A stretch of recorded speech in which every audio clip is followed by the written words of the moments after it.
Hi friends, എല്ലാവർക്കും ഇൻവാഞ്ചിബിൾ അക്കാദമിയുടെ പുതിയൊരു വീഡിയോയിലേക്ക് സ്വാഗതം. ഇന്നത്തെ വീഡിയോയിൽ നമ്മൾ ടാലിയിൽ കമ്പനി ഡാറ്റ എങ്ങനെയാണ് സ്പ്ലിറ്റ് ചെയ്യുക എന്നുള്ളതാണ് പറയുന്നത്. കമ്പനി ഡാറ്റ സ്പ്ലിറ്റ് ചെയ്യാന്ന് ഉദ്ദേശിക്കുന്നത് നമ്മളിപ്പോൾ നമ്മുടെ AV ഏജൻസീസ് എന്ന് പറഞ്ഞിട്ടുള്ള ഒരു കമ്പനി ഉണ്ട്. അത് നമ്മൾ വർക്ക് ചെയ്യുന്ന കമ്പനി. ആ കമ്പനി ഇപ്പോൾ ഏപ്രിൽ 1 മുതൽ പുതിയ ഫിനാൻഷ്യൽ ഇയർ തുടങ്ങാൻ പോവുകയാണ്. അപ്പോൾ ഏപ്രിൽ 1 മുതൽ അടുത്ത വർഷം മാർച്ച് 31 വരെ നമ്മളെ കമ്പനി ഡാറ്റകളെല്ലാം സ്റ്റോർ ചെയ്യാൻ വേണ്ടിയിട്ട് നമുക്ക് വർക്ക് ചെയ്യാൻ വേണ്ടി പുതിയൊരു കമ്പനി നമുക്ക് ക്രിയേറ്റ് ചെയ്യണം. പഴയ കമ്പനിയിൽ ഒരുപാട് ഡാറ്റാസ് ഉണ്ടാകുമ്പോൾ വീണ്ടും നമ്മൾ മറ്റൊരു കമ്പനി ക്രിയേറ്റ് ചെയ്തിട്ട് അതിലാണ് വർക്ക് ചെയ്യാറ്. ടാലിയിൽ നമുക്കത് സ്പ്ലിറ്റ് ചെയ്യാൻ പറ്റും. നമ്മൾ പഴയ ഡാറ്റ നഷ്ടപ്പെടാതെ പുതിയ ഡാറ്റ ആയിട്ട് നമുക്കൊരു കമ്പനി ആയിട്ട് തന്നെ ക്രിയേറ്റ് ചെയ്യാൻ പറ്റും. അതെങ്ങനെയാണ് കമ്പനിയിൽ ഡാറ്റ എങ്ങനെയാണ് സ്പ്ലിറ്റ് ചെയ്യുക എന്നുള്ളതിനെ കുറിച്ചിട്ടാണ് ഇന്നത്തെ വീഡിയോ. അപ്പോൾ നമുക്ക് കമ്പനി ഡാറ്റ സ്പ്ലിറ്റ് ചെയ്യാനാണ് നമുക്ക് സ്പ്ലിറ്റ് ചെയ്യേണ്ട കമ്പനി സെലക്ട് ചെയ്യുക. അപ്പോൾ നമ്മളിവിടെ AV ഏജൻസീസ് 24-25 എന്നുള്ള കമ്പനി സെലക്ട് ചെയ്തിട്ടുണ്ട്. ഈ കമ്പനിയെയാണ് നമുക്കിനി അടുത്ത ഫിനാൻഷ്യൽ ഇയർ, അതായത് 25-26 ഫിനാൻഷ്യൽ ഇയറിലേക്ക് പുതിയ ഡാറ്റ എൻ്റർ ചെയ്യാനും വേണ്ടിയിട്ടുള്ള ഒരു കമ്പനി അഡീഷണൽ ആയിട്ട് ഉണ്ടാക്കേണ്ടത്. അപ്പോൾ അത് സെലക്ട് ചെയ്തതിനു ശേഷം ഇവിടെ ഏറ്റവും മുകളിലായിട്ട് നമുക്കിവിടെ കമ്പനി ഡാറ്റ എക്സ്ചേഞ്ച് പറഞ്ഞിട്ട് 3 ഓപ്ഷൻസ് കാണാൻ പറ്റും. ഇതിൽ ഡാറ്റ എന്ന് പറഞ്ഞിട്ടുള്ള ഓപ്ഷൻ സെലക്ട് ചെയ്യുക. ഇതിൽ ഒരുപാട് ഓപ്ഷൻസ് കാണാൻ പറ്റും. ബാക്കപ്പ്, റീസ്റ്റോർ, സ്പ്ലിറ്റ് എന്നൊക്കെ പറഞ്ഞിട്ട്. അപ്പോൾ നമുക്കതിൽ സ്പ്ലിറ്റ് എന്ന് പറഞ്ഞിട്ടുള്ള ഓപ്ഷനാണ് സെലക്ട് ചെയ്യേണ്ടത്. സ്പ്ലിറ്റ്. അതിൽ 2 ഓപ്ഷൻസ് ഉണ്ട്. ഒന്ന് വെരിഫൈ ഡാറ്റ, അതുപോലെ split data. Verify data, split data. ഒരു കാര്യം കൂടി, നമ്മുടെ കമ്പനി ഡാറ്റ സ്പ്ലിറ്റ് ചെയ്യുന്നതിന് മുമ്പ് നമുക്ക് നമ്മുടെ കമ്പനിയുടെ ഡാറ്റാസ് ബാക്കപ്പ് എടുത്ത് വയ്ക്കുന്നത് നന്നായിരിക്കും. എന്തെങ്കിലും ഇഷ്യൂസ് ഉണ്ടായാൽ വീണ്ടും റീസ്റ്റോർ ചെയ്തിട്ട് നമുക്ക് ആ ഡാറ്റ യൂസ് ചെയ്യാൻ പറ്റുന്നതാണ്. അപ്പോൾ നമുക്ക് സ്പ്ലിറ്റ് ഡാറ്റ എടുക്കാം. ഇതിൽ 2 ഓപ്ഷൻസ് ഉണ്ട്. വെരിഫൈ ഡാറ്റ, അതുപോലെ സ്പ്ലിറ്റ് ഡാറ്റ. വെരിഫൈ ഡാറ്റ എന്ന് പറഞ്ഞാൽ നമ്മളിതിൽ എൻ്റർ ചെയ്തിട്ടുള്ള എൻട്രീസ് ഉണ്ടല്ലോ, അത് വെരിഫൈ ചെയ്യുക എന്നുള്ളതാണ് ഉദ്ദേശിക്കുന്നത്. അതായത് എന്തെങ്കിലും മിസ്റ്റേക്കുകളോ എന്തെങ്കിലും എററുകളോ ഉണ്ടെങ്കിൽ വെരിഫൈ ഡാറ്റ ചെക്ക് ചെയ്ത് നമുക്ക് കണ്ടെത്തി തരും. ജസ്റ്റ് ഫസ്റ്റത്തെ സ്റ്റെപ്പായിട്ട് നമുക്ക് വെരിഫൈ ഡാറ്റ എന്നുള്ളതൊന്ന് സെലക്ട് ചെയ്ത് കൊടുക്കുക.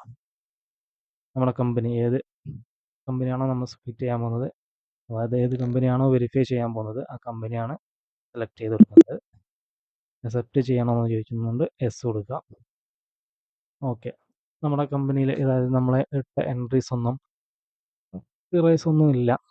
നമ്മളെല്ലാ എൻട്രിയും കറക്റ്റായിട്ടാണ് എൻ്റർ ചെയ്തിട്ടുള്ളത്. അതുകൊണ്ടാണ് ഇവിടെ നോ ഇറേസ് ഫൗണ്ട് എന്നുള്ള ഓപ്ഷൻ കാണിക്കുന്നത്. നമ്മളിവിടെ സ്പ്ലിറ്റ്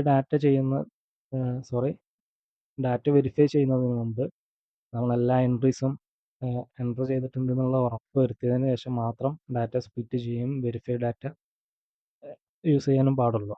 പിന്നെ നമുക്കിത് അഡ്ജസ്റ്റ്മെൻറ്റ് എൻട്രീസ് ഉണ്ടാവും. എല്ലാ എൻട്രീസും ഇട്ടതിന് ശേഷം മാത്രമാണ് നമ്മൾ ഡാറ്റ സ്പ്ലിറ്റ് ചെയ്യേണ്ടത്.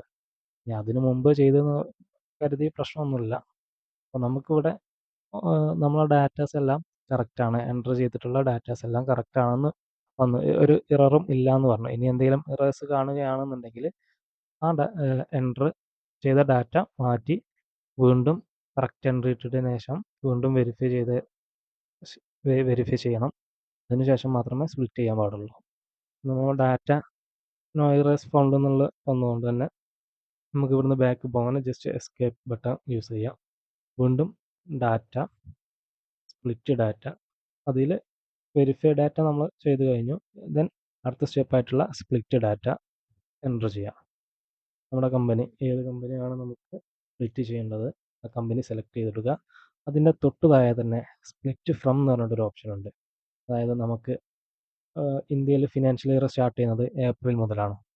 1 ഏപ്രിൽ 2025 മുതലാണ് നമുക്കിനി കമ്പനി ഡാറ്റ പുതിയതായിട്ട് വരേണ്ടത്. അപ്പോൾ സ്പ്ലിറ്റ് ഫ്രം എന്നുള്ളിടത്ത് നമുക്ക് എന്ന് മുതലാണ് പുതിയ കമ്പനിയിലെ ആദ്യത്തെ ഡേറ്റ് എന്നാണ് വേണ്ടതെന്ന് വെച്ചാൽ ആ ഡേറ്റാണ് കൊടുക്കേണ്ടത്.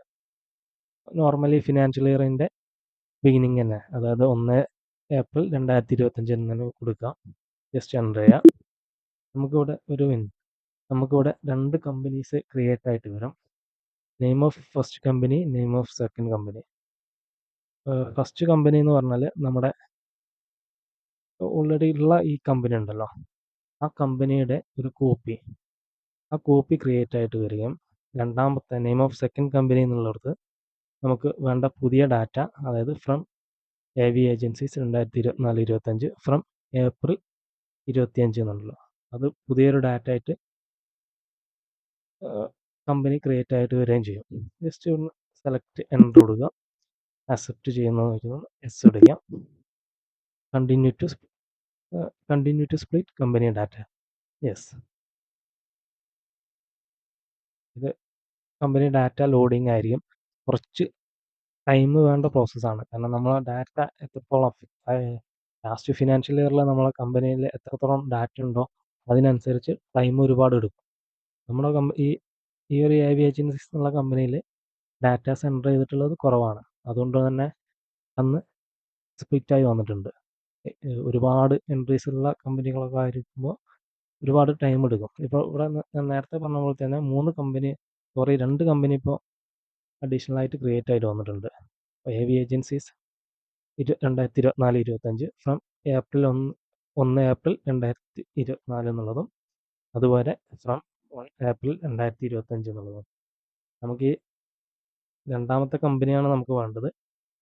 ആദ്യത്തേതിൻ്റെ കോപ്പി ആയിട്ടാണ് ഫ്രം ഏപ്രിൽ 24 എന്നുള്ളത് വന്നിട്ടുള്ളത്. അത് വേണ്ട, അത് നമുക്ക് തൽക്കാലം ഡിലീറ്റ് ചെയ്യാം.